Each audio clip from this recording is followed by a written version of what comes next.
Hello, everybody. Hello.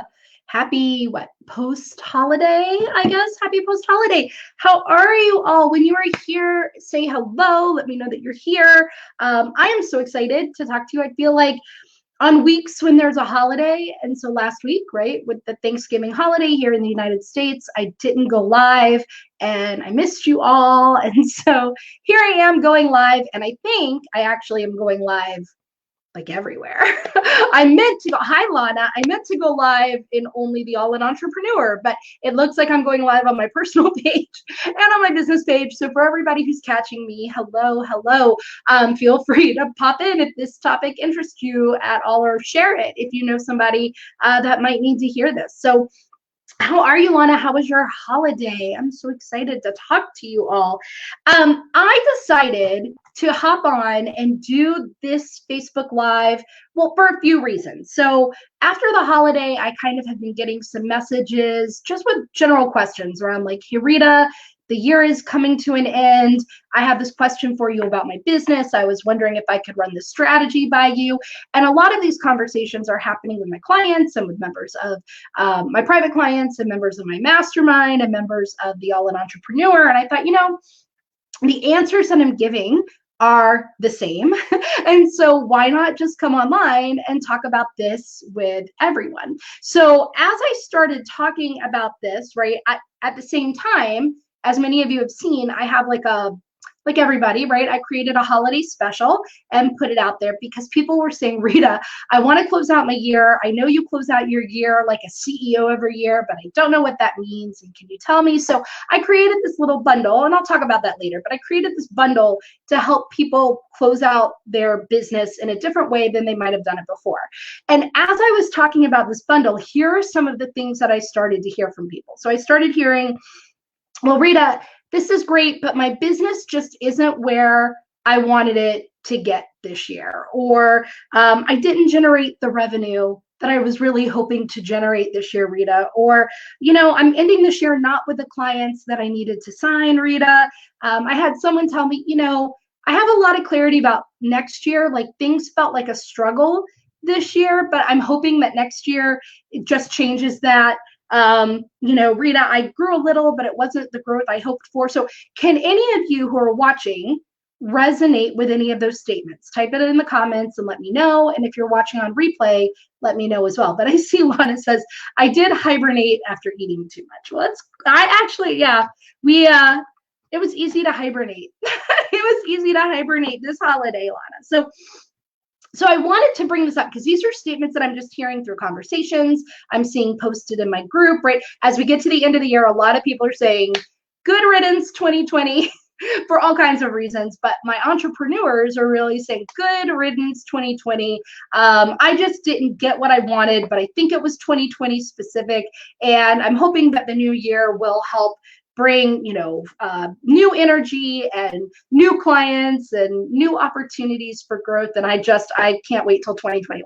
So how many of you do feel like that? Yes or no? Does any of that resonate with you, that like 2020 was not the year you wanted, you didn't reach the goals you wanted, or maybe you did reach some goals but it didn't happen the way you were intending, or it felt a little bit more like a struggle, or whatever it is, right?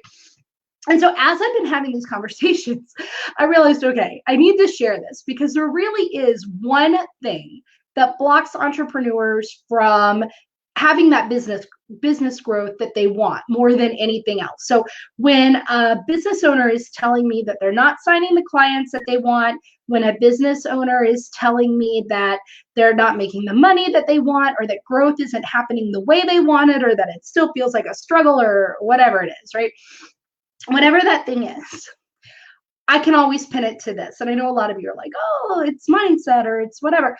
It kind of is, but I'm going to clarify it for you. And I'm going to give you 3 examples of how this is probably playing out in your business so that you can stop these things immediately. So Lana says, it was a busy year. It still is, but you know that I'm pivoting. Yes, I'm very excited for you pivoting your business, Lana. I'm really excited for it.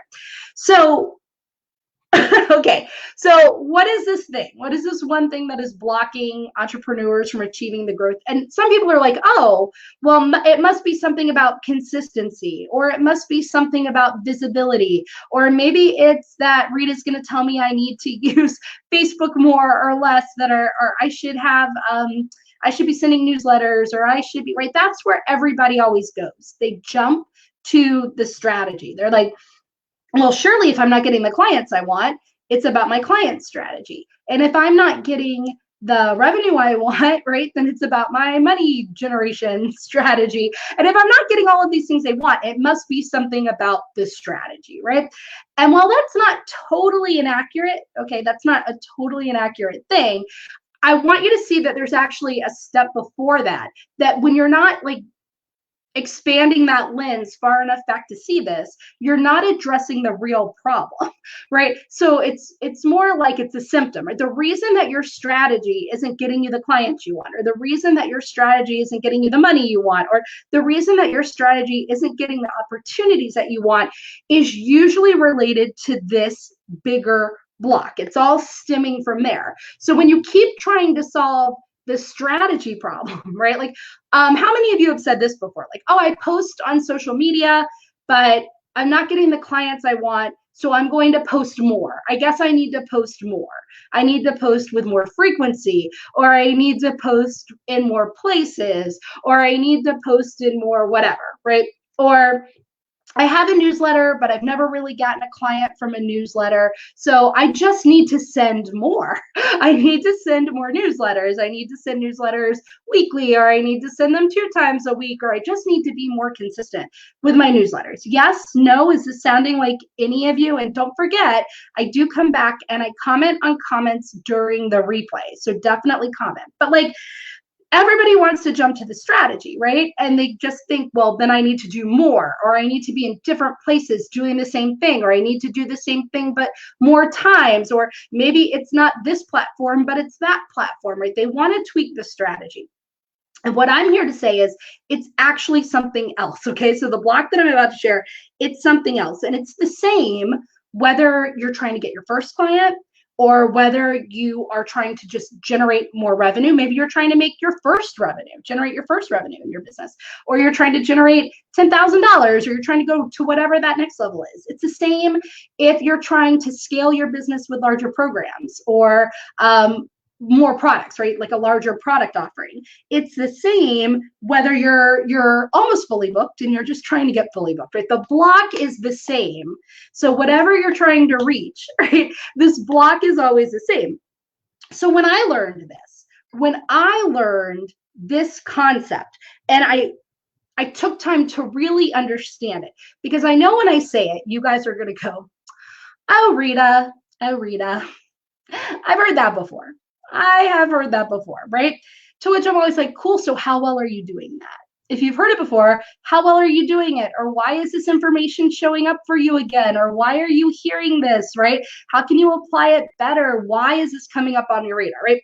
But when I really took time to understand this concept, because I had heard this concept, but I didn't fully take time to understand it so that I could apply it in a real and practical and tangible way. But when I did, when I heard it, I understood it, and then I applied it, and I applied it consistently, everything in my business changed. We're talking more sales, more revenue, more speaking, more media, more of my ideal clients, more group members, more, right? So that all happened, and it was related to this one, and I'll call it simple, but you guys know me. I don't believe simple means easy, okay? So I differentiate between simple and easy. Something can be simple, but that doesn't mean easy. So it was one simple perspective change, and then taking the actions to back this new perspective that changed everything in my business. So I know you're all sitting there like, well, okay, Rita, so what was it? What was blocking you from getting all of this? Because I just want to know so I can do the same thing, right? Well, tell me what goals, right? We're talking about what's blocking you from your goals. As we hit the end of the year, tell me in the comments, what's a goal that you didn't reach? What's a goal that you have or you had that you didn't reach or you don't feel like you're going to reach by the end of the year? So is it that you didn't sign a certain number of clients? Is it that you didn't get fully booked with a waiting list? Is it that you didn't hit a certain revenue goal that you wanted? Or is it that you didn't get a certain number of speaking engagements that you wanted? Tell me in the comments, right? Because that's what we're here to talk about. The blocks to the goals, the block, the real main block to the goals that you're having and that you're not reaching, right? The goals that you keep setting that you're not reaching. What goals did you not reach that you set? Like, tell me, maybe you wanted to start a podcast, but you didn't start a podcast. Maybe you wanted to write a book, but you didn't write a book. Like, what are the goals that you're like, okay, I'm closing out the year and I didn't reach these goals, but maybe next year is the year, right? Go ahead and tell me that in the comments.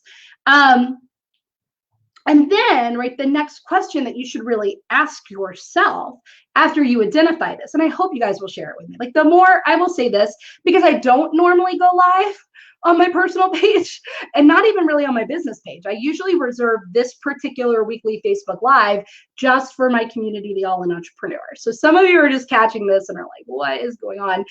The more information you guys give me, the more I can help. This is very interactive, right? Real time. Sometimes I real time coach people. I'm not here just to teach. So the more I get from you, the more I can give back. So Holly said a goal she didn't reach was having 2 6-week program clients per month.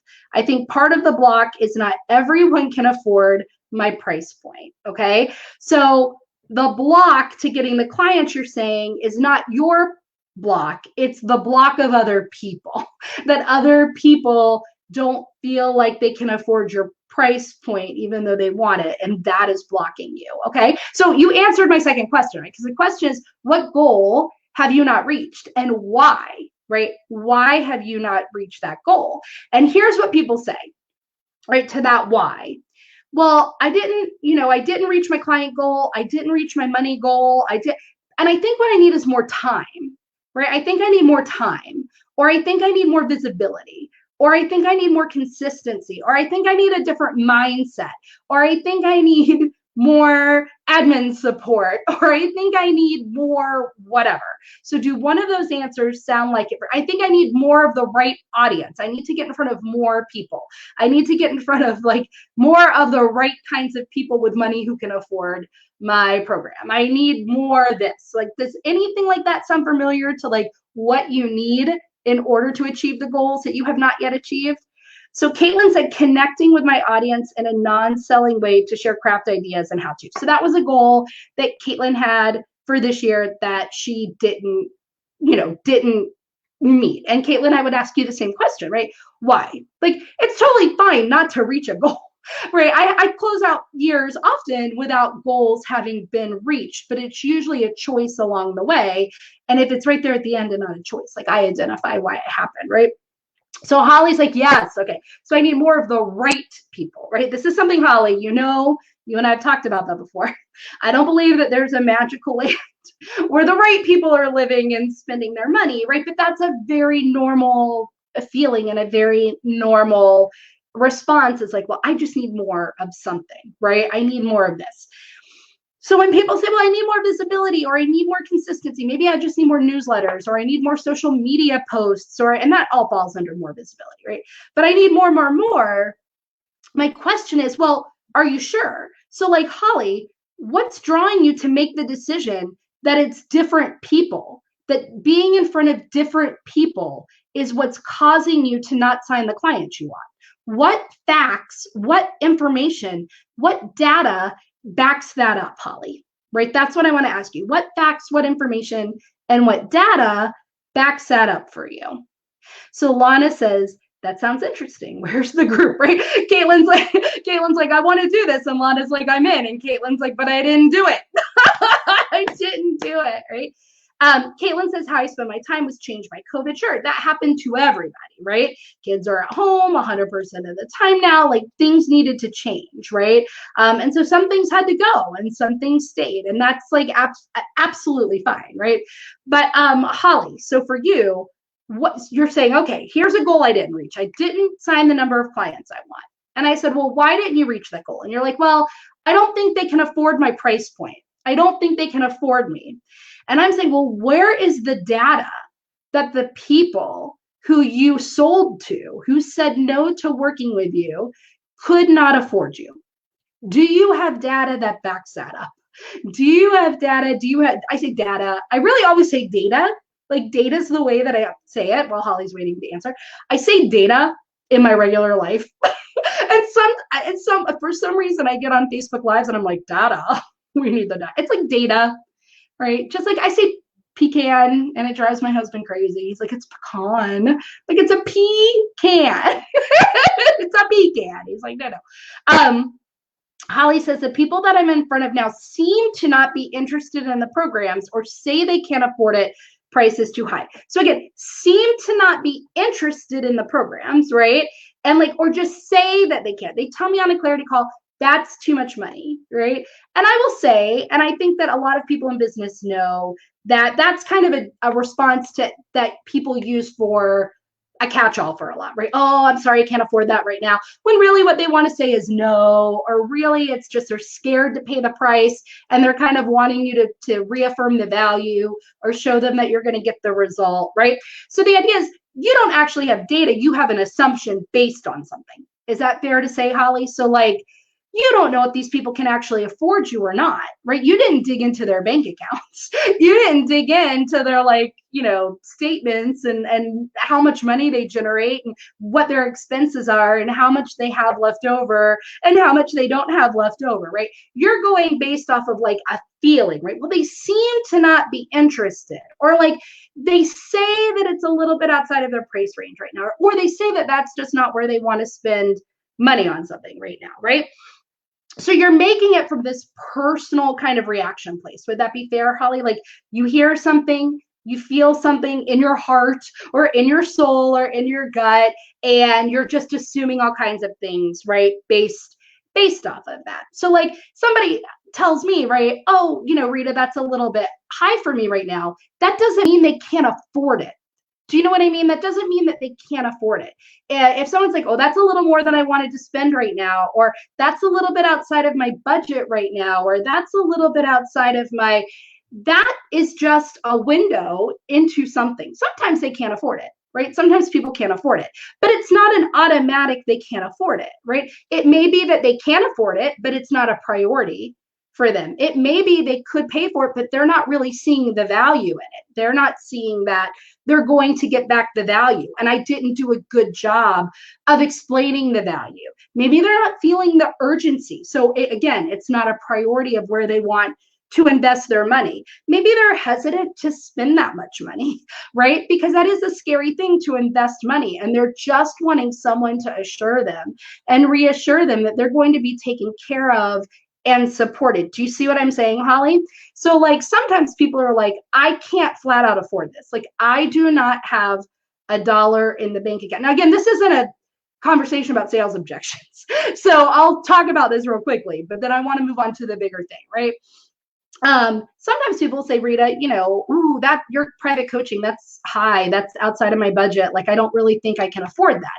To which I'll ask, is it that you straight out can't afford it? Like, would it put you into not being able to pay your rent? Would you not be able to? I don't want you to do that. Like if you can't put food on the table and you can't pay rent and you can't, you know, like make ends meet, right? I don't want you to give me your money. Like I just don't, right?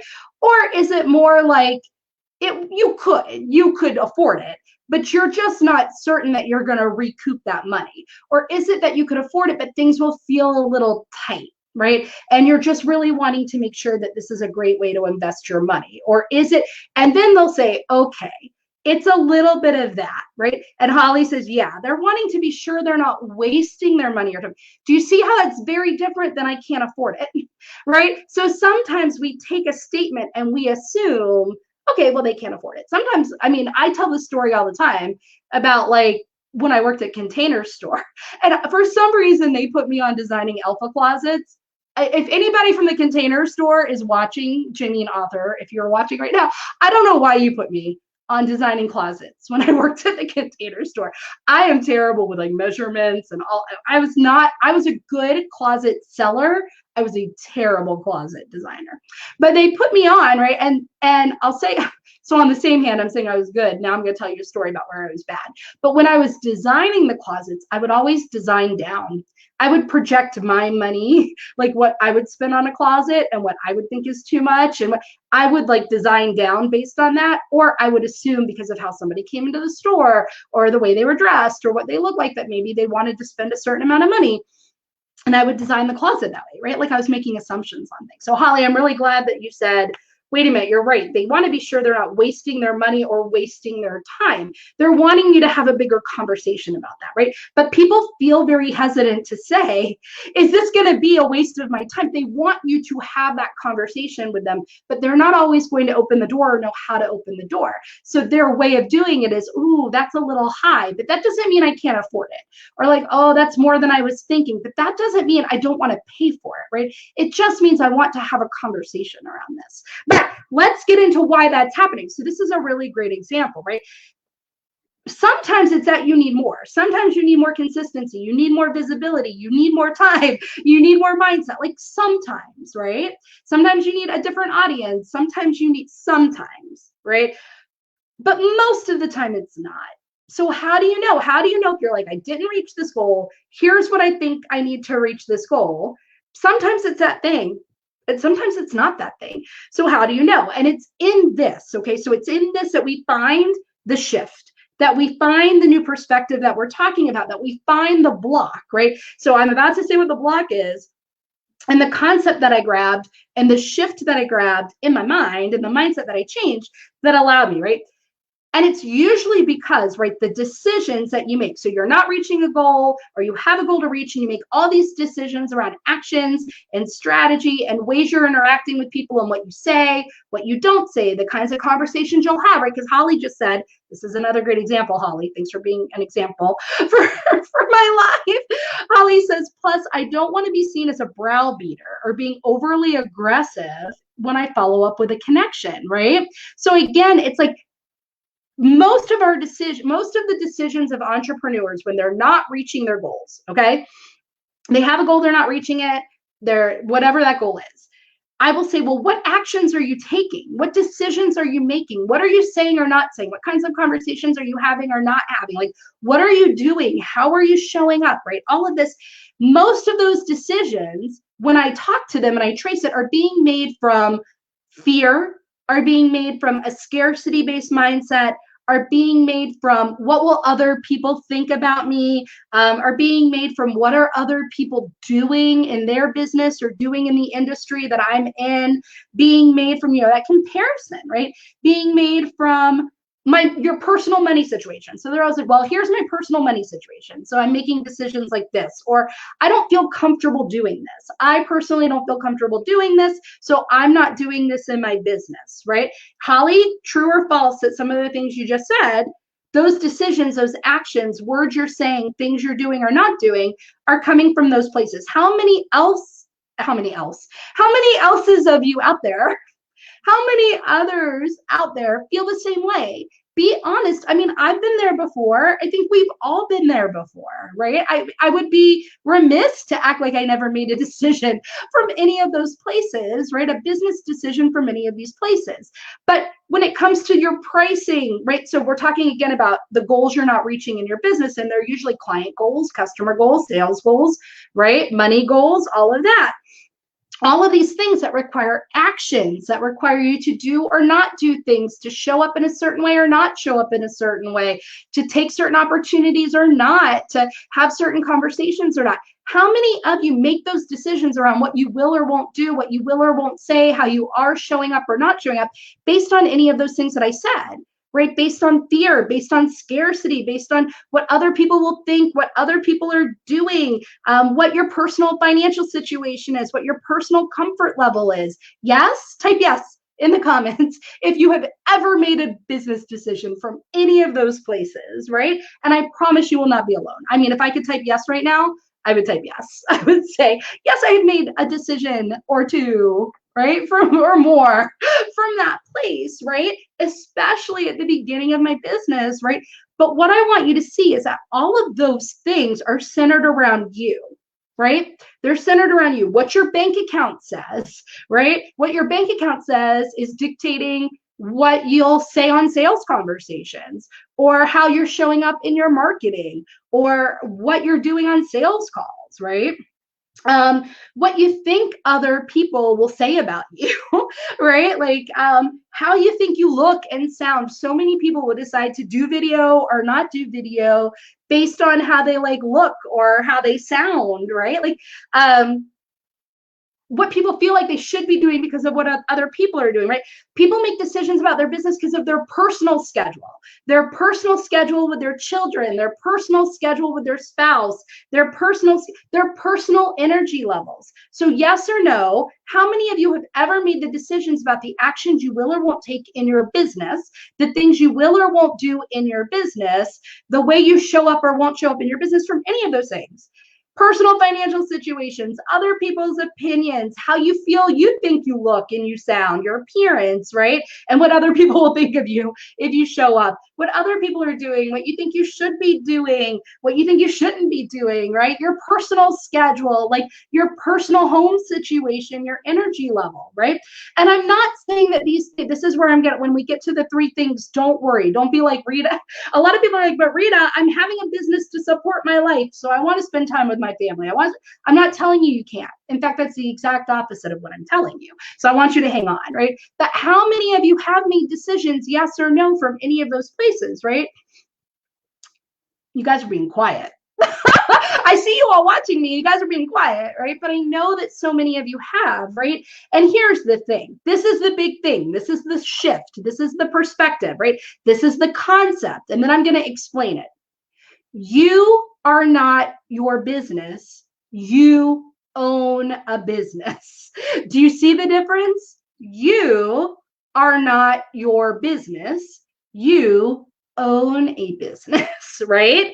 You see it? Like, this is the way most entrepreneurs come to me who aren't reaching their goals. They are intertwining. They have intertwined themselves with their business to where they're commingling. They're making business decisions based off personal things. They're like doing personal things in order to influence something in the business. Lana's like, you scared us into silence. I am not. I am so far from scary, Lana. I don't even believe it. I do know some people on their lives who can scare people into silence, right?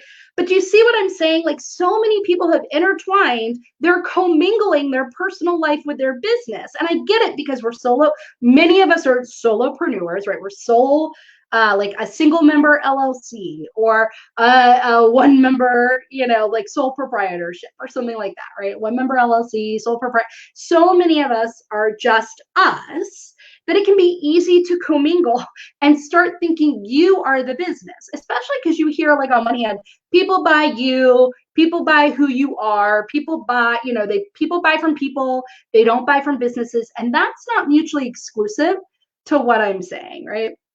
I know you were kidding. I know you were kidding. That's not mutually exclusive to what I'm saying, right? But how many of you, yes or no, type it in the comments, how many of you, yes or no, can honestly say that you have, at one point or the other, maybe that's you right now, have commingled your personal with your business? You are making business decisions based off a lot of that personal stuff I talked about, right? What your personal bank account says, what you think other people will think or say about you personally, how you think you look or sound that day, what other people are doing and how you feel that makes you look, your personal energy level, your personal family schedule, right? Decisions about your business need to be made from a place of what's in the best interest of your business, okay? And that's not always in alignment with what's in the best interest of you. Okay, so Lana says, yeah, don't worry, guys. I'm not going to make you run a business you hate. You have to stick with me, right? Lana's like, yes. Holly says, oh, yes, right? So we're often, right, the block that I'm seeing when I talk to people is that they're making these business decisions from personal places. They have commingled themselves to the point of being their business instead of owning and running a business. And that is the block. That will block you time and time again from getting the clients you want and making the money you want, from pulling in, right, everything you want. So people are like, but Rita, the reason I run my business, okay, the reason I run my business is to love my life and to love my days and to spend more time with my family, especially now, or to have more time to myself or for travel or for my hobbies or whatever. So why do I want to do something that goes against it? Okay. I am not talking about going against your core values. I'm not talking about going against your why for why you've started a business, but I am talking about realizing that you are an entity, you are a person, you are an individual. Okay. And so is your business. You are in a partnership, you are in a relationship with your business. Okay. It's not just you, it's not one thing. It's not one big. I keep thinking of a ball of yarn. It's like, which is why I keep doing this, right? Or like a messy dust ball, right? Like it's not all commingled like that. You are an entity and your business is an entity. And for both of you to be able to coexist, okay, for both of you, your business and you, to be able to coexist, for your business to be able to support you, to support the life that you want to live, and to show up for you like you want your business to show up for you, you need to show up for it and you need to support it in the way that it needs. So the first block, the first new shift, the perspective change, and what I'm about to do is give like 3 examples of how this tangibly plays out in different businesses. So maybe you can see a scenario or a situation where this is showing up for you and make some different choices, right? But like the first shift is start seeing yourself as being in a, if you have to view your business as your romantic partner for a while to understand this concept, view your business as a romantic partner, right? So for those of you who don't know, I used to be a dating coach a long time ago. That's how I got, I was a business lawyer turned dating coach, and then grew that business very quickly and successfully and became a business coach, right? And then just kind of I was mentoring and I turned that into a business and I've stayed in the business coaching world. But the similarities between growing your business and growing a relationship are like dead on, right? Dead on. So this is the new way I want you to think about your business, as if it was your romantic partner. So you guys keep saying, right? And I say you guys, right? But like all these entrepreneurs that I'm meeting that are coming into my community that are scheduling calls with me, Rita, my business isn't giving me what I need. I need more money. I need more clients. I need more life. I need more support. I need my business to show up for me more. I need my business to give me, I need my business to invest in me more. I need my business to give me more money, give me more things, give me more opportunities. And I'm like, cool. What are you giving your business? Right? And they're like, well, I mean, I do some things and I show up and I, I make some decisions and I take some actions, and we're going to dig into that in a minute. But when I find that out, right, what I find out is they're making decisions that are going against the interest of their business. Time and time again, they're making selfish, personal-based decisions. And if that was a romantic partner for real, right? If you were like, what can you give me? What can you give me? What can you give me? And you're never focused on what you're giving back. And you're like, what can you give me, business? Why aren't you giving me these things? I need you to do this, and I need you to do this for me in this way, and only this way, and only on this time frame, and only this, and only that, and this is what I need, and you better do it. Do you think that that romantic partner would like stick around, right? Like, no. I mean, if they do, that's a big red flag. If it's all about them, right? Like only them, and then the person sticking around like that, both people, big red flags, right? So you have to understand the difference between you and your business. You have to understand the difference between making decisions that are in the best interest of your business while still allowing your business to support the life that you want to live, okay? And how to make the decisions in a way that both of you thrive as partners, because you are in partnership with your business. You are not your business. You and your business need to come together and make decisions together. You and your business need to discuss, right, about the future, and you need to make your strategies and plans together, because it's not about what you get. We're always focused, and I saw this in date coaching all the time, right? As a date coach, I used to see, especially in online dating ads. How many of you are single and online dating? If you want to, say yes in the comments, right? But I would see this in online dating all the time, but in my conversations with date coaching clients, it would be, Well, I need a partner that whatever.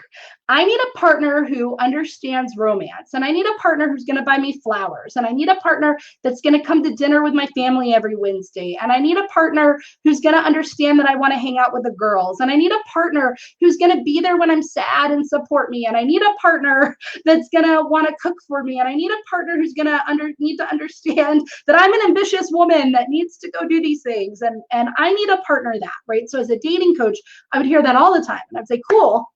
There's nothing in your profile about what kind of partner you're going to be for a person, right? How are you going to support this other person? And they're like, well, right? Like, I need a partner that's going to be my best friend. I need a partner that's going to do, I need this, I need this, I need this, I need this, right? And I'm like, okay, there is nothing in here that even makes space for another person, right? There's nothing in here that shows what kind of partner you're going to be to someone else. And that's super important. All they see is me, and I don't fit in anywhere, and I have to fit around her schedule, her time frame, what she wants, when she wants it, how she wants it. Do you think that that person is going to want to date you? Right? But we do this to our business time and time and time again, right?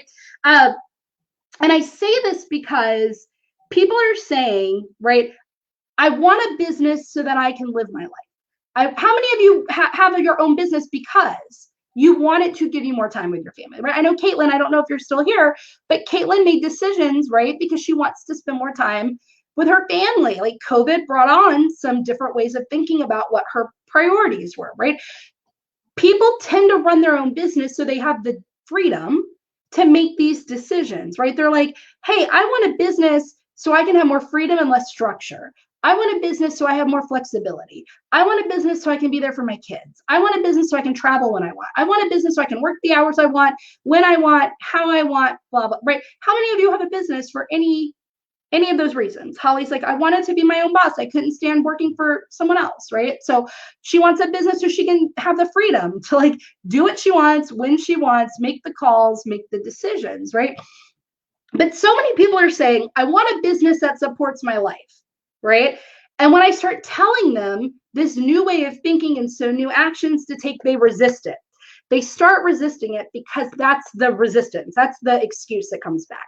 I want a business that will support my life. I want a business that's going to support my life, Rita. And I'm like, well, your business isn't supporting your life right now. If you're not making the money you want and having the clients you want to make the impact you want and get the opportunities you want and have the life you want to live, right? And show up that way, feeling all the feelings you want to feel about your business and about your, the security and the safety. And if you're not having the opportunity, then your business isn't supporting, you're not living the life you want to live, right? So you need to do something different, right? You have to do something different. And so what I want you to get to, right, is that you can have structure and freedom, like both can coexist, right? So like if you wanted a business, you can have more freedom and flexibility and time with your family and time with whatever, you need structure so that you can have that freedom, right? Because it's not really freedom when your business isn't performing the way you want and you're not making the money that you want and you're always having to live in this constant mindset of scarcity and doubt and fear and overwhelm and all of the things that come with it. True? Yes? No? Right? So how this all happens, right, is for you to do what I said, untangle yourself. You are not your business. You are you. You own a business. You are in relationship with your business. You are in a partnership with your business, right? You coexist with your business, but you're not the business. You need certain things and your business needs certain things. And guess who gives the business what it needs? It's CEO. And so if you are the CEO, you need to be the CEO first. That's the only way the business thrives, right? That's like the mother gives the child. This is going to be the worst analogy ever because I always say I give analogies about things I don't have or know nothing about. And I don't have kids. But you, right, like a mother gives nutrients to a child, so the child lives, right? The family gives a home and all of this stuff, right? You are like that to your business. The CEO is that nurturer. That CEO is that provider of the basic necessities that a business needs. A business needs basic necessities to like live, to exist, right? So you have to be the CEO first so that you have a business to perform a service in. How many of you are being a service provider in your business before you're being the CEO? Yes or no? I'd love to know. Say yes. Are you, type it in the comments. Are you the service provider first? Or are you the CEO first? Type that in the comments. I'm being the service provider first, or I'm being the CEO first. Like, be honest around that, right? I hear time and time again, I don't have time for CEO work. I don't have time to do a year-end CEO closeout, Rita. I don't have time for this. I don't have time for that because, right? Because I'm so busy trying to get clients, marketing, advertising, promoting, having sales calls, doing the client work, doing the actual work, right? Well, you don't have a business to be a service provider in, or to have a marketing team in, or to have a financial team, to have anything in if you don't have the business, right? If you don't have the business first. So you have to be the CEO before you're the service provider, before you're your marketing department, before you are your sales department, before you are the admin, before you are any of these things, you have to be the CEO first. You are separate. But what's in the best interest of your business and the decisions that you make as a CEO can support the personal life that you want to live. So let me dig in and give you like an example. So Holly's like, yes, service provider first. Lana, I do have an idea for you, because you told me the other day that you were so busy fulfilling customer orders that's taking up all of your time. That's being the service provider. That's being the product provider. That's being the artist, right? That's being the thing that the business provides. But for a business to provide a thing, there needs to be a business, yes? And that means there has to be a CEO first before there's a service provider or anything else, okay? So let me give you an example, right? Especially about this, I want a business that supports my life. So Rita, you're telling me I'm not my business, okay. You're telling me to separate them, right? And then I say, sometimes what's in the best interest of your business and what you need to do for your business is not in the best interest for you, right? Personally. And so you're going to have to do some things or make some decisions in a way that allows your business to get what it needs to thrive so that you can have the life that you want to live, right? Because if your business isn't doing that, you're not really ultimately living the life that you want to live. And Caitlin's like, I'm being more service provider than CEO. And eventually that will backfire. That's what keeps people in overwhelm. That's what keeps people hustling. That's what keeps people having to do either or. Well, I can't be the CEO or work on all these things on my business right now, Rita, because I want to do all of these things in my life. I want more time with my family, right? That is not the way to go, right? A healthy, functioning business where you've mastered it and it's working is not, I either do my business or I live my life. It's both are happening simultaneously in a way that feels really good, right? So the first thing I want you to see is that most people are just kind of haphazardly making decisions about their life. Oh, the kids are home. I'm just going to spend more time at home. Or, oh, I'm tired today. I kind of want the day off. Or, oh, the sun is out. I'm going to go on a walk. Or, oh, that. And they're making these unilateral decisions in their business, right? They're not co-making the decisions with their business. So we're starting to remember, right? We're starting to differentiate your business as like a separate person. And for this purpose, we're thinking of your business as being like your romantic partner, right? In fact, all of these decisions around living a life that I love, that I hear from people, are very like in the moment. I'm tired, so I will do this or I won't do this today. I'm not feeling very attractive today, so I will do this or I won't do this. Or, you know, my kids ended up this and that in school and all of this, so ... right? Or I'm just not feeling inspired today, so I'm not going to write content, or I guess I'm not going to send out a newsletter today because I don't have anything to send out, right? How many of you have had thoughts like that before? Yes or no, right? It's not a strategy that you're not doing these things. It was an in the moment decision based off a personal feeling. So instead of doing that, I want you to have a process. And I have a process. And the process is what's in the year-end CEO, right? I have something called the Solo CEO Year-End Retreat bundle, right? Now, everybody knows I take myself away on solo CEO retreats at the end of every quarter. So I have a Q1, I have a mid-year, I have a quarter three, and I have an end of the year. I have never before, right, offered any of this in this way to anybody before, but people have been asking. So my most comprehensive one, my end of year, I created it, right? The first part of that is what I'm talking about here, a process to get clarity around the life you want to live so that you can make business decisions that support that life. And what that means is you have to make those decisions together. You cannot make those decisions unilaterally. You need to sit with the CEO of your business. So you need to meet with you, yes, but you are meeting with yourself from two different mindsets, okay? And you have to make these decisions mutually. So a unilateral decision like ignores your business, ignores what it needs, leaves it lacking, kind of abandons it for a day, leaves it alone, ignores it, calls and cancels, right? Now imagine if that was your romantic partner and you called last minute to cancel a date, or you made a promise and then you're not going to see that through for your partner, or you just don't feel like your partner and you really needed to have a talk that day, or you guys had a goal or a plan and then your partner's like, I'm just not feeling it today. Like, how would you feel? Right? So imagine how your business feels when you keep putting it in this situation time and time again. So here's what a mutual decision looks like, okay? A mutual decision would be like, okay, so I'm going to talk to myself. Okay, a mutual decision would be like Rita the person. So Rita the person is over here, and Rita the business is over here. Okay, so Rita the person is like, well, I want more life. I don't want to work all the time. I want more hours to go travel and have fun and hang out with my friends and do all this stuff, right? And my business then is like, cool. So tell me when you're not wanting to work, Rita.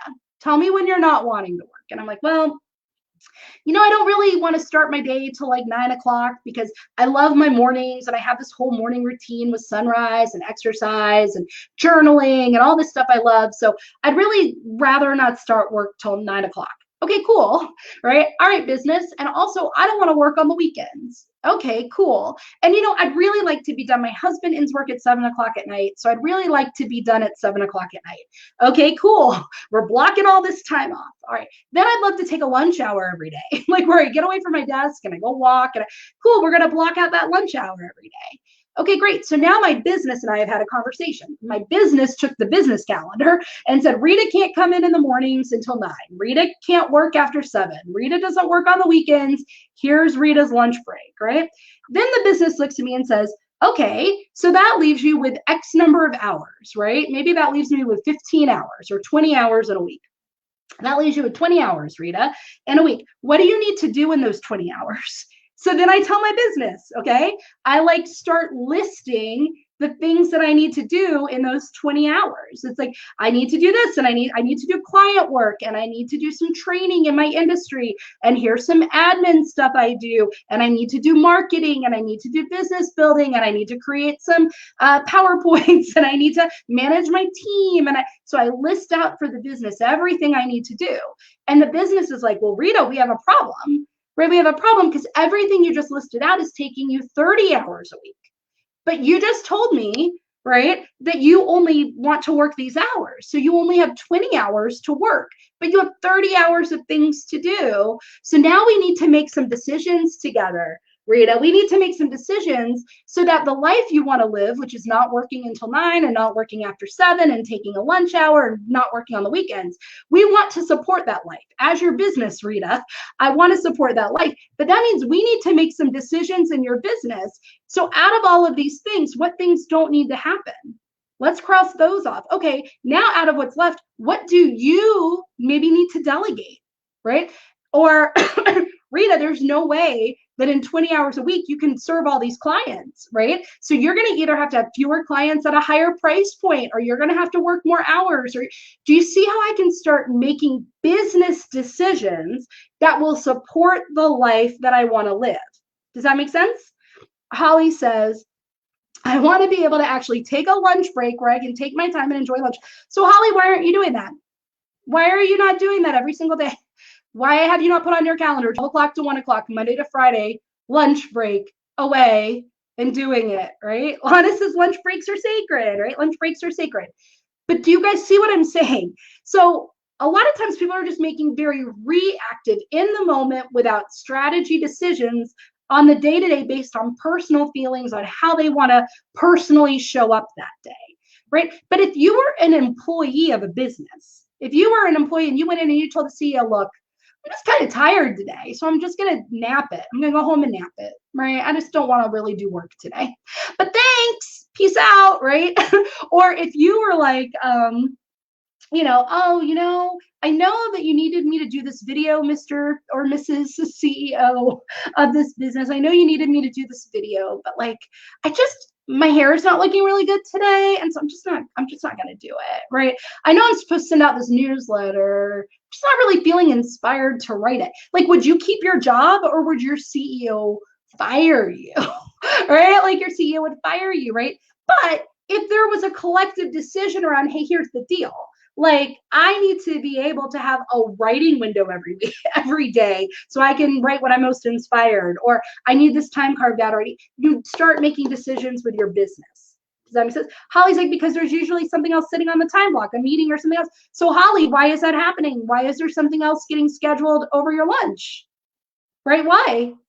Right? The idea is when you co-make decisions, your business has to support it. So if you're saying, I want to take a lunch every day from 12 to 1, your business says, cool, nothing will get scheduled between 12 to 1. We will always schedule around it, right? If something conflicts, it's a no. We're just going to say no. We're going to no RSVP. We're going to tell that client, I'm sorry, I can't meet with you at this time, right? Like, do you see, guys? I really want to make sure you guys see what I'm saying about this. There's a difference between making kind of reactive, in the moment, personal feeling, emotional based decisions that you think is letting you live your life, right? But what happens is when you make those reactive, in the moment decisions, not based on strategy, with nothing in place, right, to support those decisions so that your business keeps running like a well-oiled machine when you make them, your business stops performing for you because you stop showing up for your business. And when your business stops performing for you, you're not really living the life you love because you're not getting the clients you want, and you don't have the money you want, and you're not having the experience you want, and you're not whatever, right? So, right, when you do the process that I said around mutually making a decision, treating yourself like you're talking with the CEO of your business, right? Which happens to be you, but seeing them as separate, you're able to say, here's the life that I want to live. I'm willing to accept employment, Mrs. CEO Rita, these terms and conditions. Okay. And I'm like, okay, cool. So now we need to make some decisions about how that's going to work, right? If I only want to work 15 hours a week, then I have to make business decisions that still give my business what it needs while I'm only working 15 hours a week. So I need to clearly know what my business needs, right? I need to know how many clients it needs, how much money it needs to make. So I know how many clients I can take or what my rates need to be, right? A lot of people are like, well, I only want to charge X. And I'm like, well, you told me you only want to work 20 hours a week. And so you can only, if you took at 20, you're telling me you have 10 clients and you only want to work 20 hours a week or whatever, like you don't have enough time for 10 clients. And they're like, but 10 clients is what I need to make the money I want because I'm charging $500 a client or whatever. And I'm like, oh, well, guess what? You're going to have to charge more. You're going to have to have, or you're going to have to take fewer clients and charge more, or you're going to have to add more hours. But we have to make those decisions based off of your life. That's how a business supports your life, right? But that's what a mutual decision-making process looks like for your business. That's not what a lot of people are doing. So you say, okay, let's decide. Now we know, right? We need to know, like, what are we getting off of our list? What are we delegating? What will your rates be? How many clients, like, in order to support this life? So then you co-create that, right? You make decisions about your business. What are you going to delegate? What support do you need to hire? What needs to be true around your clients and your rates? Like, in order to honor the personal life that you just set, what needs to be true about your business to support it? And then you set that in stone. That's like your mutual agreement that you sign with your business, right? And then you say, okay, and your business says, great, I will provide this to you, Holly Shan. I will give you the life that you want to live, the mornings off you want and the evenings off you want and your lunch hour every day and all of this. But you have to continuously now show up for the time around that. And I will show up for you. I, as your business, will show up and give you what you need within this container. But you also have to consistently show up in this container to give the business what it needs to be able to give you these things, right?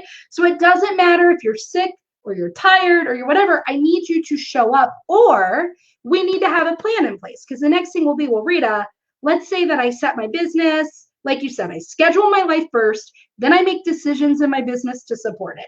But what if one day I am sick? What if one day I am tired? What if one day there is a hiccup with the child or something like that, right? With the child, with kids or whatever, right? Well, cool. Let's talk about that ahead of time. Let's put a mitigation plan in place. What support? Who do we need to have on call? What do you need to have created to make it easy for somebody to do a project for you? Do we need to hire some support? Do we just need to have a project-based person on call? Do we need to have some things automated? Do we need to have things done 2 weeks ahead of time? So if you're sick, it won't hurt what's going out that week in your business, right? So we make decisions to mitigate and have plans in place for that. Do you see the difference? How many of you, yes, no? Are you seeing the difference? Because what's happening with a lot of people is they're making these personal decisions to live their personal life, but they're doing it in the moment with no plan, right? So they're like, I'm tired. There's no plan to make sure their newsletter still goes out that day, right? I'm not inspired. I don't want to write my newsletter today, right? That is a decision that's hurting your business. That is not in the best interest of your business, right? But if you have a plan in place, if you know, I only love to write when I'm inspired, we can put a plan in place so that you always have content scheduled and ready and ahead of time to go out. So if you're not feeling inspired one week, it doesn't matter, right? We've got plenty of content in the bank, or we've got somebody to do that for you, right? You see what I'm saying? So that's like how you mutually make a decision. So that when I say, right, the first thing you have to do is untangle yourself. You are not the business, you have a business. You are in relationship with your business. You need to make decisions that are in the best interest of your business so that your business thrives and can give you the life that you want to live. So that first thing is you can have the life you want to live and have the days you want and spend as much time as you want with your kids and travel as much as you want, but certain things still have to happen in your business. And we have to get down to what are the things that need to consistently happen so that I'm showing up and giving my business everything it needs, all the nutrients, all the foundation, everything it needs to thrive and survive so it can give me the life I want. Okay, it needs all these things, right? So if I'm not going to be the one to do them, who is? Or if I want this flexibility or more down days or more ability to be in the moment, what plans, what strategies, what support, what do I put in place to provide for that instead of just being reactive? It's a proactive decision, okay? So that's number one, right? Number two is that the way that this plays out. So when I say the block is that most people are making personal decisions and not decisions from what's in the best interest of their business. And one way this plays out is about their personal life. Okay, they're making decisions about their personal life that are not in the best interest of their business. And they don't have to be mutually exclusive. In fact, they must work together for your business to thrive. But that means you need to know with clarity, with a process. And that's what I have in the Solo CEO closeout materials, a process you'll go through to get the clarity around your life in a way that then guides you through all the decisions you need to make your business support the life, right? So it will guide you through, okay, with this, what needs to be true? And what do you need to delegate? And what support do you need? And like, what needs to be true about your rates? And what do we need to do here? So that at the end of it, you will have a business strategy that is built around your life. Okay, so that's the first thing that bundle does, right? Then the second thing, the second way this plays out in business, and how many of you have done this? Making decisions in your business from a place of your personal financial situation or your personal comfort level or your personal energy level or whatever, but definitely your personal financial situation.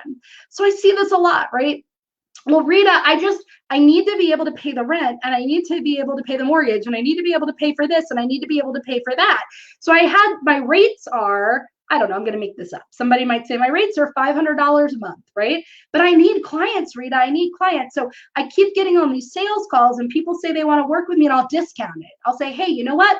You don't have to pay me $500 a month. You can just pay me $300 a month, right? you're making that decision from your personal financial situation, from feeling scarcity, from feeling lack, from feeling like I need this money in my bank account to pay the mortgage or to go out on this vacation or to buy this thing I want, right? Your personal financial situation is dictating the choices that you make around what you're saying on a sales call. If you're discounting rates, if you're trying to go after exactly what you want to go after, or you're shortcutting yourself, right? How many of you have made decisions like that? Yes or no? I'm going to just wager that most everybody has made decisions in their business when they're a solopreneur, right? A solo member, whatever, sole proprietor, single member LLC, et cetera, from a personal financial choice, right? But imagine if that was a real company. Imagine if you were like the CEO of, I used to work for SAIC. So imagine that you're the CEO of SAIC and you're like, guys, I need you to go bid on this certain contract because I need to go on a vacation this year. Or like if it's a retail, right? If it's Target, right? And you're like, you roll into Target as a CEO and you're like, guys, you know what? We need to come up with a sale. We need to come up with a sale real quick because my hot water heater broke. My hot water heater broke. And so I need five big stores to sell this much money. So let's just scrap what we have and do it, right? Everybody would look at you at that company like you have 18 heads, right? CEOs don't make decisions about the business from their personal financial situation, right? Caitlin says, I totally have done that. And it's so easy to do it when you're wrapping yourself up with the business. But when you separate yourself from the business, right? So this is where you can start seeing what is keeping me from having the personal financial situation I want, is that I'm making all of these terrible decisions for my business. I'm making decisions that are against what's in the best interest of my business. But the reason I'm making these decisions is from my personal financial situation. So do you see how it's a loop and you keep staying in the loop?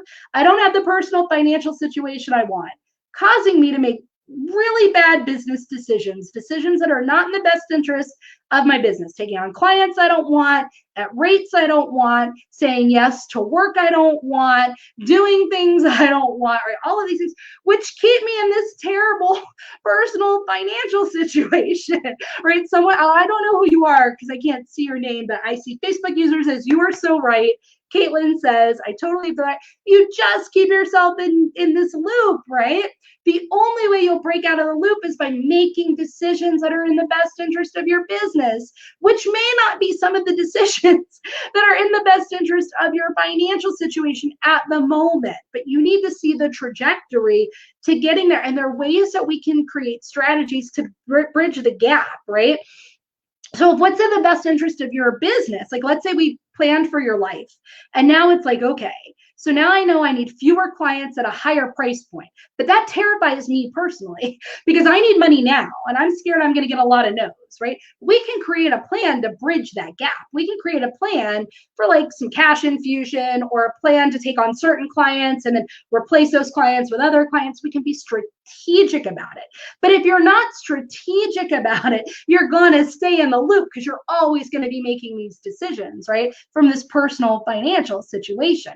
And so you have to get really clear to be able to do this, to be the CEO. There are a lot of metrics and data that you need to have.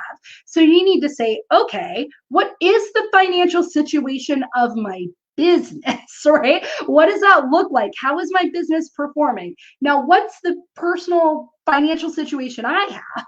And what is it that I want to get from my business ultimately in the long run? Okay, cool. Now, what decisions about my business and strategies and actions do I put in place that support what's in the best interest of my business, right? If you continue to make decisions from your personal financial situation, you will never feel like you have the business you want, ever, because now you can see that you have this loop, right? You have this never-ending loop of personal financial things need this. So I'm going to not do what's in the best interest long-term of my business to get it immediately and get what I personally need right now, which only keeps me in this really low end or crappy or whatever you want to call it, less than financial situation.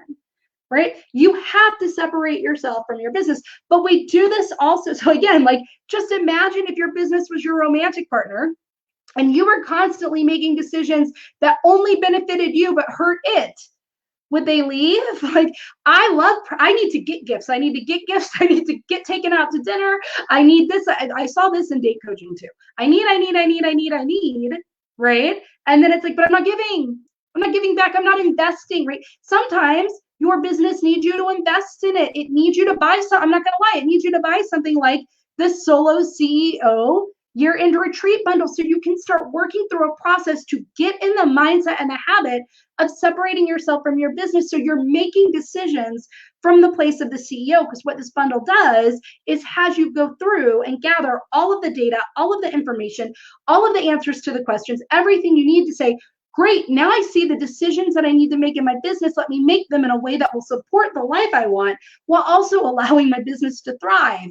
That doesn't come naturally for a lot of people, but I've created a workbook and a series of videos that will help you do that, right? I'll put the link in the comments when we're done because it expires tonight, guys. And I'm not going to offer this bundle ever again, right? I created it because so many people had asked for it. So I created it.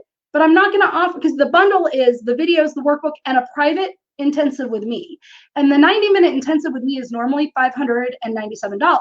But this entire bundle, the videos that guide you through a 10-part closeout of your business and review, so you have all of this information to make the right decisions in your business, to go forward every day and in the new year and all of that, right? That plus the intensive is only $397 as like my first ever holiday special, right? But it expires tonight at the end of Cyber Monday. So if that's something you're thinking you're wanting, like it's worth every penny to have this guide and to have the ability to have a 90-minute intensive with me to talk about the gaps, to talk about, maybe we'll make some of these decisions. Maybe you'll say, hey, Rita, I followed the guide. I planned the life I want. Here are some of the decisions I need to make in my business. Help me make the best decisions and I'll help you do it, right? But that will allow you to make decisions strategically, not from a unilateral place, not from a personal place. So you're not rolling into your own business and guys, I need a vacation. I need a hot water heater. Let's make it happen, right? Discount everything. Like that's not going to work, right? And if you worked for another company, they'd fire you, right? So you can't like keep making decisions from your personal energy level, your personal comfort level, your personal financial situation. You have to make decisions from the CEO point of view of what's in the best interest of your business, right? So that you can make decisions that will allow your business to thrive while then making sure it is scheduled around the life you want to live in the way we just talked about. Is that clear? Right? So again, the personal financial situation or these personal places will keep you discounting rates, right? So it's like you want to discount rates so you can just avoid uncomfortable sales conversations. Maybe you're getting in it, or Holly, like what we were talking about earlier, maybe somebody on the phone says, oh, I don't know. That's a lot more money than I thought, right? And like Holly, I'm not saying that this is true. I'm just using this as an example. But Holly's personal situation is that she doesn't want to have an uncomfortable money conversation. She doesn't want to have a conversation around somebody's money, right? Like, or listen to an objection and talk somebody through it to make the right decision for them. Or that doesn't feel good to Holly, but that's what the business needs Holly to do to thrive, right? Not be a browbeater and not be manipulative. Just have a conversation with somebody that's asked some questions about something, right? Or indicated an interest in something. But sometimes that can be really uncomfortable, right? Your business needs you to make sure their promo posts going out for your latest offering multiple times, and that you're doing videos like this, and but maybe your personal situation is, I don't want to do it, right? I don't want to do it. Like, do you see how they get out of alignment, right? So we need to say your business needs, here's the baseline. Here's the non-negotiables. Here's what your business needs to thrive. Now let's do that in a way that supports your life and also is in alignment with your values and in a way that personally feels good to you. But it's non-negotiable that we're still showing up and promoting. Maybe videos aren't the way you want to promote, but we still need consistent promotion.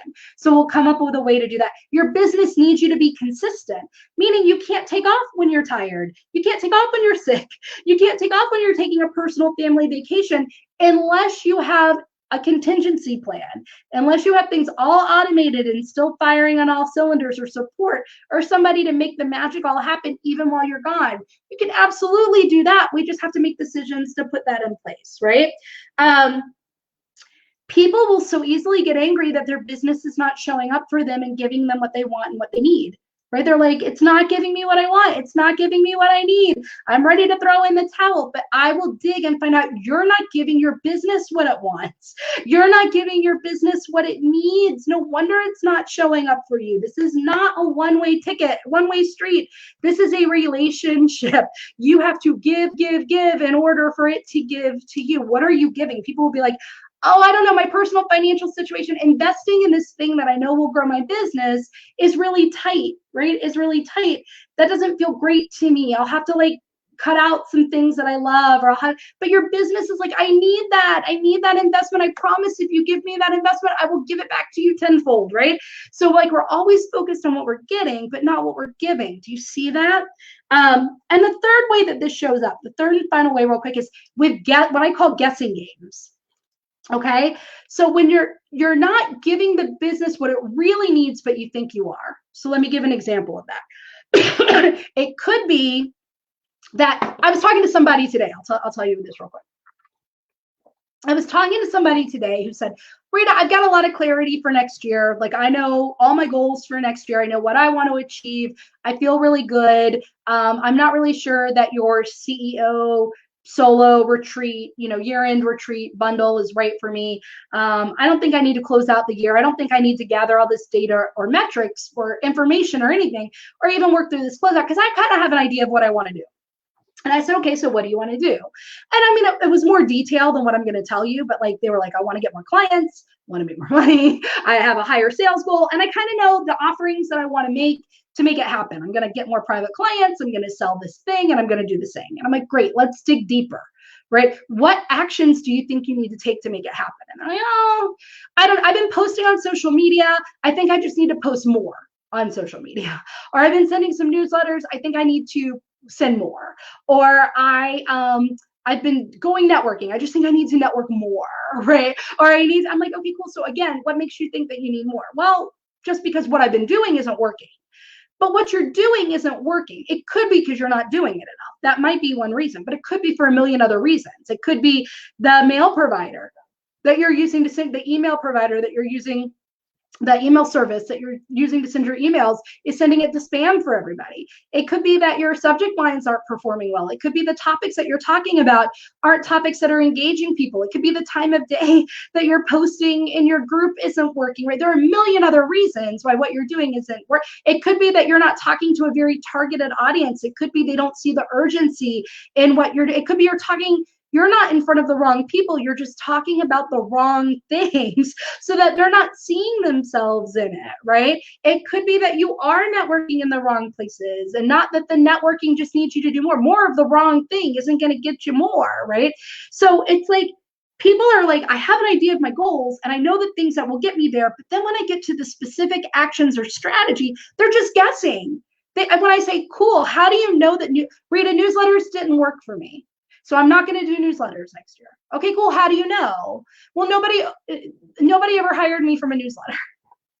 Okay, so how do you know it was the newsletter that wasn't working, right? Well, because like I said, Rita, nobody ever hired me, or my open rates were low, and I'm like, okay, so what does that mean? Well, I'm assuming nobody liked it. Nobody wants an email.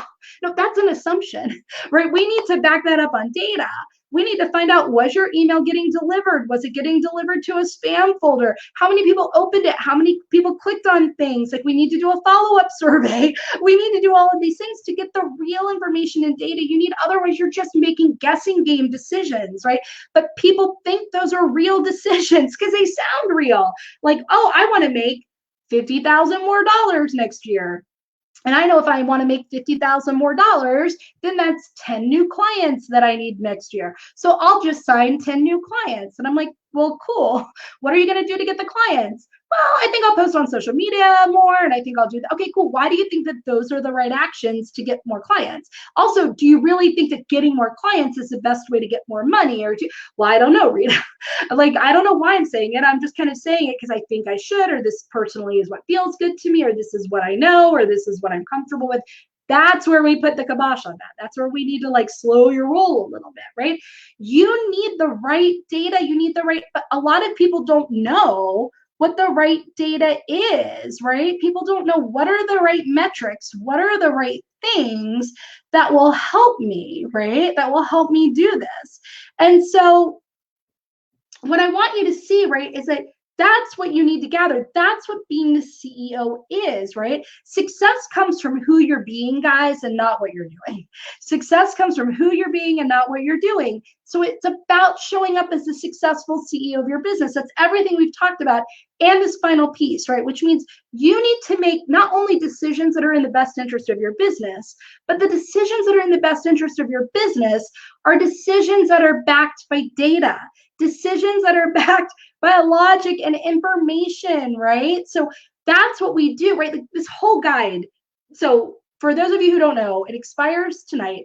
I created a bundle called the Solo CEO Retreat Year-End Closeout, okay? This is guiding you through what I do, what I've already done. I shared it in the videos at the end of every year to work through and close out my year.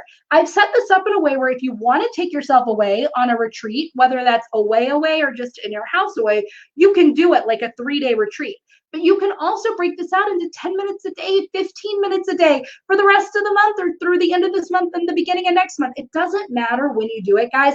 I don't care if it's the end of the year. You're going to need the same information for Q1. You're going to need the same information for Q2. You're going to need this information for all of the quarters of your business and all of the decisions you need to make, right? So stop putting off getting it. A lot of people are like, oh, I don't think I have time for this right now. It's the end of the year. This is what you have to make time for more than anything else. There will never be time to sit down and work through a closeout. There will never be time to gather data. There will never be time to be the CEO of your business first, right? Because you'll get sucked into the service provider, you'll get sucked into the marketing, the sales, the admin, all of that. But you need to be the CEO first, whether that means blocking 30 minutes a day or not. This is a great way to get in the mindset. So this guide takes you through 10 key areas. It starts with reflecting on this past year, looking ahead to next year, and then brainstorming. It guides you through a whole process to like brainstorm decisions that would be in the best interest of your business. Then it guides you through metrics and data. We are talking about every single piece of metric or data that could be helpful in your business. It also highlights, if you're at a certain level of your business, the data. So if you're under 100,000, it'll say, hey, here's the data you need to focus on. And if you're over 100, it'll say, here's some more that you need to focus on to get to where you want to go, right? Then you're also going to go into, that's kind of like what I would call day one, right? Metrics and data, but that's like finances, everything like that, right? But then you're going to go into like a deep dive on your sales. So a lot around sales and a lot around projects, okay? So what this really means is like, do you know what your best performing item was? Do you know what your worst performing item was? Do you know what your most profitable was? Because the one that's the most popular may not be the most profitable, right? Do you know exactly what your client acquisition costs are? Do you know, right? A lot of people don't know. So this guides you through figuring it out, right? It also lets you see what projects are still pending, what things, and it works you through a process to say, hey, these are the projects I don't need to do. These are the projects I do need to do. Here's the support I need to make it happen. Here's what I'm letting go. Then it gets into doing exactly what I said, scheduling the life you want to live in. It's a lot more comprehensive than what I shared with you, right? But scheduling the life that you want to live and then making decisions in your business to support it. Then you're going to take that and you're going to put that all into a marketing calendar, a content calendar for Q1, just Q1. So you have some of this stuff decided ahead of time, right? Which is so important. So you're going to do a deep dive into projects. You're going to do a deep dive into sales. You're going to do a deep dive into your marketing, into your content, right? Into the life you want to live and decisions you have to make in your business to support it. Then you're going to make some decisions and intentions to support that. What has to be true? What beliefs do I need to have, right? That idea of I have to show up for my business with the mindset my business needs for this to work. So what is all of that? If success is who I'm being, how am I showing up? So there's a formula in the guide for you to do that, to say, here's how I have to show up every day. I'm a person who does this. I'm a person who does that, right? So the guide takes you through all of that as well. Then, right, it takes you through the final part, which is like, what support do I need to make this all happen? What automations, what software, what people, what things, what decisions, what do I need? What is my plan to put that all in place? And from all of this, what are some potential goals? right? But a lot of people don't even know all these metrics or things that you need. And so I've just detailed it all out for you, question by question, step by step. I'll tell you, my online business manager who created like the PDF for this workbook and guide, and she posted the videos and everything. She was like, Rita, this is incredible. I want it. And I was like, you're my employee. You can have it. I want you to have it. Right. But like, she was like blown away by this. And she's my online business manager. I put everything into this, guys, because I believe so strongly that this is the difference maker for your business. You can't keep doing the same things and expect different results. But I don't just mean posting on social media and expecting different results, or being inconsistent and expecting different results. I mean, you can't keep leading from personal feelings, personal financial situations, personal family situations. You cannot keep leading from having you entwined with your business. The only way you can get to the next level is to separate yourself from the business and then make decisions in conjunction with, in collaboration with, coexisting with your business and partnership with your business. And there's a way to do that. So you need to gather the information, the data, everything that you need to say, okay, here's what's in the best interest of my business so it thrives and can support the life I want to live. And here's the plan for the business to support the life I want to live. But it first has to start with what makes the business thrive. That can't come from your personal feelings, your personal thoughts, your personal financial situation. It's my business needs these things. Cool. Now here's what I need. Okay, now where's the gap and what needs to be put in place so I still live the life I want to live while my business gets everything it needs? Because the way it's happening right now with most people is every time you make a decision to get what you want, it's to the detriment of your business, right? It's, oh, I'm not going to show up. I'm not going to do this. I'm not going to do that, to the detriment of their business. Or even, I am going to do this. I am going to do that, but I'm just kind of guessing what I think the strategy needs to be. I don't actually have data and information and all of the right like numbers and everything I need to make that from the place of a CEO. So how many of this is this resonating with you or not? So hopefully this helps you, right? If you can have this mindset shift, you can have this perspective change and take the actions to then back it up, it will change everything in your business just like it did mine. The minute I stopped making decisions from the mindset we talked about, from personal financial situations, from personal energy, from the minute I untangled myself from my business and realized I am not my business, I own a business. I have a life that my business needs to support, but as CEO of the business, I have to let the business thrive. Then I work out a plan to let the business support my life. But I have to make the business thrive first. I have to make those decisions first. And those are excluded from what I personally need. So I need to make the business decisions first and what's in the best interest of my business and figure all of that out. And then say, great, so how can I show up in this business in a way that supports the life I want to live?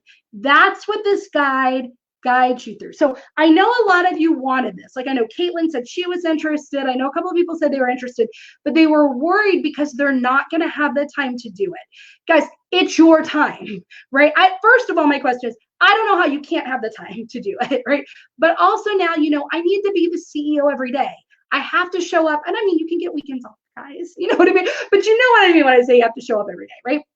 Yeah, it's the only, by showing up and giving your business what it needs as if it was your romantic partner, making sure it's completely healthy and it's thriving and it's functioning and it doesn't get hurt and it's not to the detriment of every time you make a personal decision, right? That it's not suffering and it's not being neglected and it's not hurting. That's how your business will continue to stick around for you and show up and give you everything and more than you could imagine, right? That's how it happens. And so even if you can't do all of this by the end of the year, even if you can't, that's not the most important part. The most important part is that you allocate 15 minutes, 30 minutes a day and work through sections of this guide, work at your own pace. Because again, this is information that you can use to close out every quarter. This is information you can come back and visit at the mid-year. Now I do things slightly differently, right, at each stage of the year, but you could use this information or pieces of it to come back every quarter, to come back mid-year, to continue to make strong, solid decisions. And you can use this to close out next year, right? So you buy this now, you have it to use year after year after year after year. Now, what's different with this bundle is that you get, well, first of all, it's different is I've never offered this at all, but I've bundled it with a private intensive with me. How many of you have ever had a private coaching with me or a private intensive with me? If you have in the comments, go ahead and say whether you found that valuable or not, right? I would love to know. But that's really where the power is, right? You can work through this and then you can say, Rita, I'm ready. You don't need to have the intensive with me by the end of the year. Okay, that's another, you do not need to have a 90-minute intensive with me by the end of the year. You will have this intensive to use anytime in the first half of next year. So well, I would prefer it in quarter one because I think that's when it will be the most helpful. But you have any time in the first half of next year to use it. Now, a 90-minute intensive with me is $597, right? In this special that expires tonight, you're going to get the videos. They're just like four or five relatively short videos that are guiding you through the workbook for the closeout and a private intensive with me for $397. Okay, so you're saving already $200 off a private intensive and basically getting all this CEO stuff for free, right? Because the value of that is $497. Because I've never offered it before, but I really wanted to offer it, right? So you can work through this on your own time frame. You can schedule the intensive with me anytime in the first 6 months, right? Jennifer's like, I've had an intensive. It's a game changer. Holly says so valuable, right? Caitlin says this is resonating. Like, I love this, right? So guys, if you're like, I think I could use another, 90-minute intensive with Rita at some point in time, buy this just for that, right? I hate saying that, but like, you're going to save $200 on intensive if you buy it only for that reason, right? Don't tell anybody I said. Well, tell everybody I said that, right? But you see what I'm saying. But to have this information that you can use to be the CEO, right? To know you don't ever have to wonder again, how should I close out every year? How should I close out a quarter? This will show you what metrics you need to be tracking. This will show you how to track them. This will tell you how to make decisions in your business. This will help you untangle. This will help you break the cycle that is keeping you stuck in this never-ending loop of keeping your business a struggle, keeping you feeling like it's never going to work, that you might have to give it up, right? Keeping you in this loop forever and ever and ever and ever. We want to break that. Lana's like, okay, sign me up. All right. I am putting in the link in the comments right now, Lana, a link. So hold on a minute. Solo CEO retreat bundle to the page. Okay. So I just put a link in the chat, Lana, to it, so you can click on it, right? It expires tonight. It goes away tonight. I will say that while the materials are valuable, I really do think the reason I included the intensive, and I'm losing money on the intensive, but the reason I included it, because I was just going to give the videos and just give the workbook. I thought about that for a while, and then I was like, I don't know, because I think the value for people who have never done this before is to have a conversation once you've gone through it around, I don't even know how to track this, Rita. I don't even know how to find this information out. Is this important for me? Or, hey, here's a gap I discovered. How do I close this gap? What do I put in place to support that? Hey, Rita, here's what I think are some of the decisions that are in the best interest of my business. How can I make that support my life? We can co-create those decisions together. Okay, we can plan for that. You can also use your intensive for whatever you want. Once you buy an intensive, everybody knows this with me. Once you buy an intensive with me, you can use it for whatever you want. So in March, you can be like, Rita, cool, I don't really want to talk about that closeout at all. I really want to talk about this program I want to launch. Awesome. We'll talk about the program you want to launch for 90 minutes, right? I'm not going to tell you can't use it for whatever you want to use it for, but I did add it because I think it's valuable to use to discuss your findings once you're done. But you don't have to complete this by the end of the year. You can work through it on your own time and use it year after year after year. That's what's, I mean, guys, this is the same guide I've gone through for the past 3 years of my business. I haven't changed anything about it, right? If I do change something for next year, I'll tell you. I'll add it. I'll say, add in these 3 questions or add in whatever, right? But it's been pretty solid for me so far. What questions do you guys have about your business in general, right? I'm here for you today. This is a long live. I'm here to answer questions about your business. I'm here to answer questions about what we just talked about. I'm here to answer questions around the Solo CEO retreat bundle, right? I'm here to answer your questions, right, about this. But I saw that this really resonated with so many of you, that this concept of this perspective change is huge, right? Because we get into, I mean, I was there. It was this. Somebody asked me the other day to pinpoint the moment that my business changed. And I really can't pinpoint that moment. And I always talk about it leading to mindset. But when I really sat there, it was like, but what about mindset? And it was this, starting to see that I am Rita and I need certain things as the service provider or as an employee of my business, right? I need like a certain employee compensation package. I need a certain benefit package. I need a certain lifestyle. But my business has to thrive in order to give that to me. So my business has to come first. So separating myself and realizing I wasn't the business, that I could no longer make business decisions from my personal financial situation, that I could no longer make business decisions that weren't founded on information and data and logic to back up those business decisions, right? That I couldn't keep, making decisions from how I felt about the way I looked that day. Because I'm gonna tell you, I didn't want to show up today. I got like a pimple here and I got like a pimple over here. I don't know if you can see it because I turned the white light on so bright. My hair, I didn't brush it, It's like I didn't want to show up today, guys. I didn't want to show up today, but my business needed me to show up today. It's the last day to take advantage of the special. Like my business needed me here, right? You see what I'm saying? So like I had to, if I had just made a personal decision, this probably would have disappeared. This whole thing would have disappeared and you guys wouldn't even know about it, right?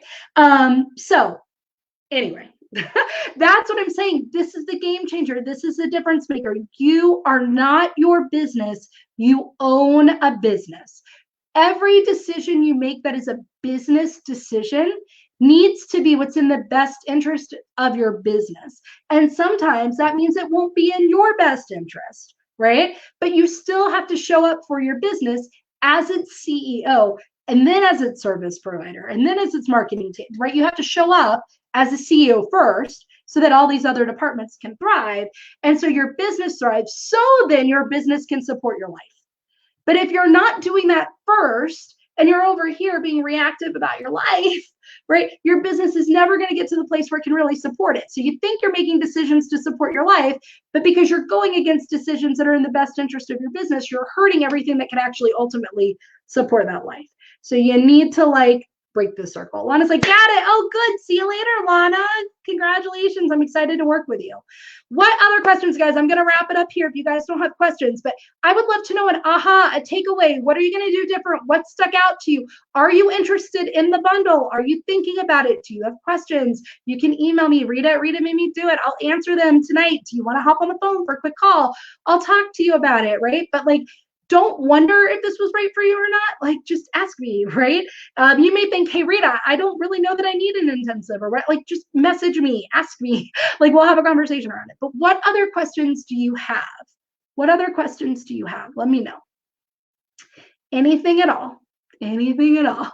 I would still, and if you're watching on replay, guys, I would still love to know an aha, a takeaway, an action, something you're going to do differently. How many of you actually have a way to collect data, information, ideas, thoughts, projects in your business so you can review them every quarter? Yes or no? How many of you have it to do mid-year, end-year? Yes or no?